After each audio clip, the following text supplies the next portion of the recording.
ಜೀವನ ಅನ್ನೋದು ಸೋಲು ಗೆಲುವಿನ ಆಟ.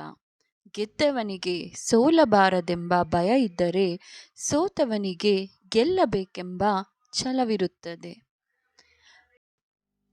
ಬದುಕಿನ ಕಷ್ಟ ಕೋಟಲೆಗಳನ್ನು ಪ್ರತಿಭಟಿಸುವುದಕ್ಕಿಂತ ಅವುಗಳ ವಿರುದ್ಧ ಹೋರಾಡಿದರೆ ಯಶಸ್ಸು ಖಂಡಿತ. ನಗುವ ಮೊಗದಲ್ಲಿ ಬೆಟ್ಟದಷ್ಟು ನೋವಿದೆ, ನೋವಿನ ಮನದಲ್ಲಿ ಕಾಣದಷ್ಟು ಕನಸಿದೆ. ಕನಸ ಕಾಣುವ ಹಾದಿಯಲ್ಲಿ ಕಂಡರಿಯದ ಛಲವಿದೆ. ಛಲವಿರುವ ಜೀವನದಲ್ಲಿ ಗುರಿ ಮುಟ್ಟುವ ಬಲವಿದೆ. ಎಷ್ಟೇ ಸಂಬಂಧಿಕರು ಸ್ನೇಹಿತರು ಇದ್ದರೂ ಕೂಡ ಕೆಲವೊಂದು ಪರಿಸ್ಥಿತಿಯಲ್ಲಿ ನಾವು ಒಂಟಿ ಅನಿಸಿಬಿಡುತ್ತದೆ. ಒಬ್ಬ ಯಶಸ್ವಿ ವ್ಯಕ್ತಿಯ ಹಿಂದೆ ಒಂದು ನೋವು ತುಂಬಿದ ಕತೆ ಇರುತ್ತದೆ. ಹಾಗೆಯೇ ಆ ನೋವಿನ ಕತೆಗೂ ಯಶಸ್ವಿ ಅಂತ್ಯವಿರುತ್ತದೆ. ಆದ್ದರಿಂದ ನೋವನ್ನು ಕೂಡ ಸ್ವೀಕರಿಸಿ ಯಶಸ್ಸಿನ ಕಡೆ ಹೆಜ್ಜೆ ಇಡಿ.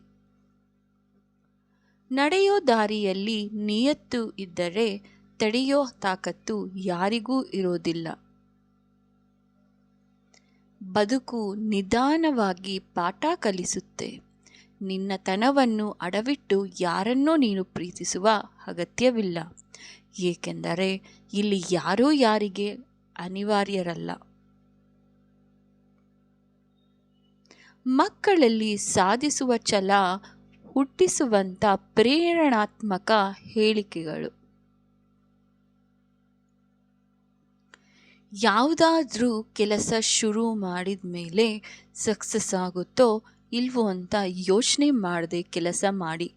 ನಿಯತ್ತಾಗಿ ದುಡಿಯೋರ್ಗೆ ಫಲ ಇದ್ದೇ ಇರುತ್ತದೆ. ನಿನ್ನ ಆತ್ಮಬಲವೇ ನಿನಗೊಂದು ದೊಡ್ಡ ಶಕ್ತಿ. ನಿನ್ನ ಮೇಲೆ ನಿನಗೆ ವಿಶ್ವಾಸವಿರಲಿ. ನನ್ನಿಂದ ಸಾಧ್ಯವೇ ಎಂಬ ಪ್ರಶ್ನೆಯನ್ನು ನನ್ನಿಂದ ಸಾಧ್ಯ ಎಂದು ಬದಲಾಗಿಸುವುದು ಯಶಸ್ಸಿನ ಮೊದಲ ಜೀವ. ನೋಡಿದವರಿಗೆ ಹೋದ ಜೀವ ಪ್ರಪಂಚದಲ್ಲೊಂದಾಗಿತ್ತು. ಕಳೆದುಕೊಂಡವರಿಗೆ ಹೋದ ಜೀವವೇ ಪ್ರಪಂಚವಾಗಿತ್ತು. ನಿನ್ನ ಜೀವನದಲ್ಲಿದ್ದ ವರ್ಷಗಳಲ್ಲ ಕೌಂಟ್ ಆಗೋದು, ಆ ವರ್ಷಗಳಲ್ಲಿದ್ದ ನಿನ್ನ ಜೀವನ ಮಾತ್ರ ಲೆಕ್ಕ ಆಗುತ್ತದೆ. ಕಲಿಯೋದನ್ನ ಯಾವತ್ತೂ ನಿಲ್ಲಿಸಬೇಡ. ಯಾಕೆಂದರೆ ಜೀವನ ಕಲಿಯೋದನ್ನ ನಿಲ್ಲಿಸೋದಿಲ್ಲ.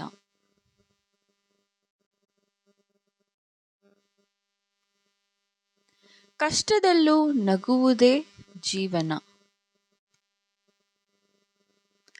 ಕತ್ತಲೆ ಇಲ್ಲದಿದ್ದರೆ ನಕ್ಷತ್ರಗಳು ಮಿನುಗುವುದು ಕಾಣೋದಿಲ್ಲ. ಪ್ರಯತ್ನಕ್ಕೆ ತಕ್ಕ ಪ್ರತಿಫಲ ಯಾವತ್ತಿಗೂ ಸಿಗುತ್ತದೆ.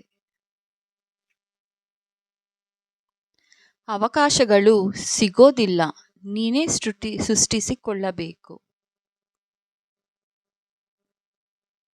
ನಿನ್ನತನವನ್ನು ನಾಶಪಡಿಸುತ್ತಿದೆ ಅಂದ್ರೆ ಅದು ಪ್ರೀತಿಯಲ್ಲ.